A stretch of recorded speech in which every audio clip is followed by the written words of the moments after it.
各位弟兄姊妹，今年裏邊，我哋教會邀請咗唔同嘅同工同埋執事，為大家每日讀出不同嘅經文，鼓勵弟兄姊妹可以按着當日嘅經文，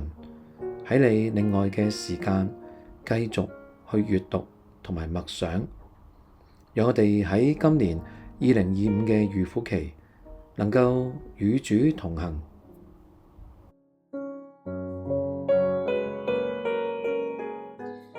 弟兄姊妹平安，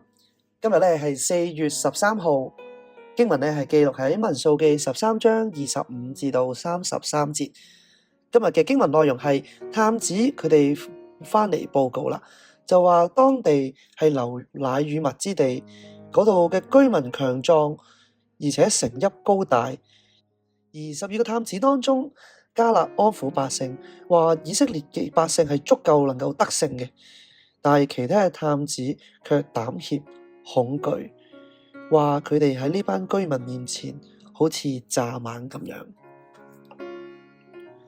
民數記13章25至33節。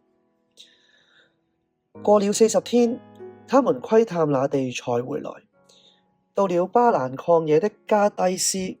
見摩西亞倫，並以色列的全會眾，回報摩西亞倫，並全會眾又把那地的果子給他們看，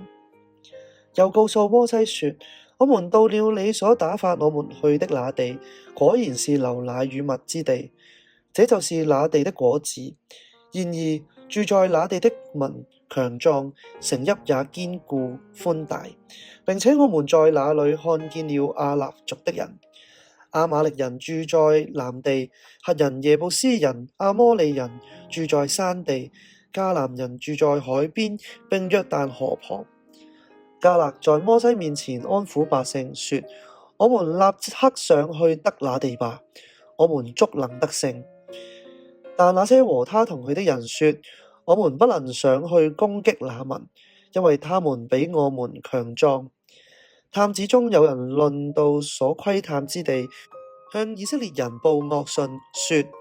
我們所窺探經過之地是吞吃居民之地，我們在那裏所看見的人民都身量高大，我們在那裏看見亞衲族人，就是偉人，他們是偉人的後裔，據我們看，自己就如蚱蜢一樣，據他們看，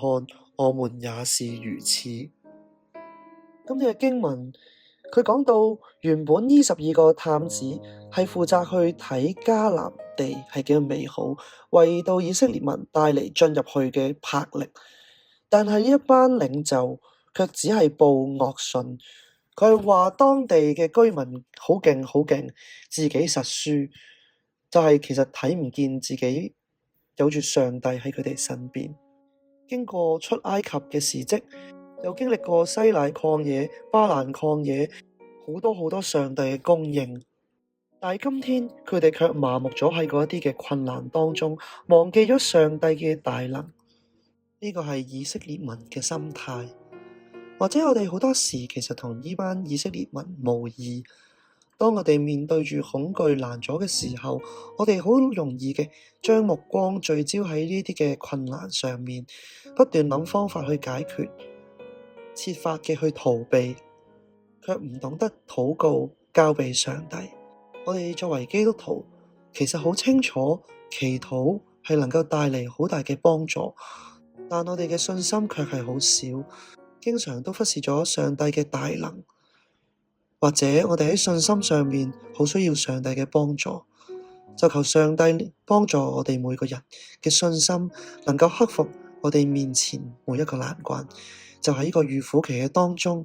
願意上帝幫助我哋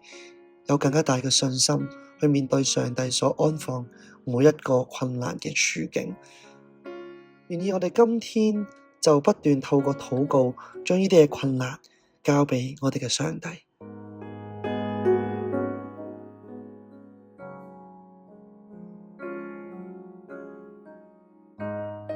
鼓勵你繼續用今日嘅經文，喺今日唔同嘅時間去搵空間再繼續默想，我哋繼續與主同行。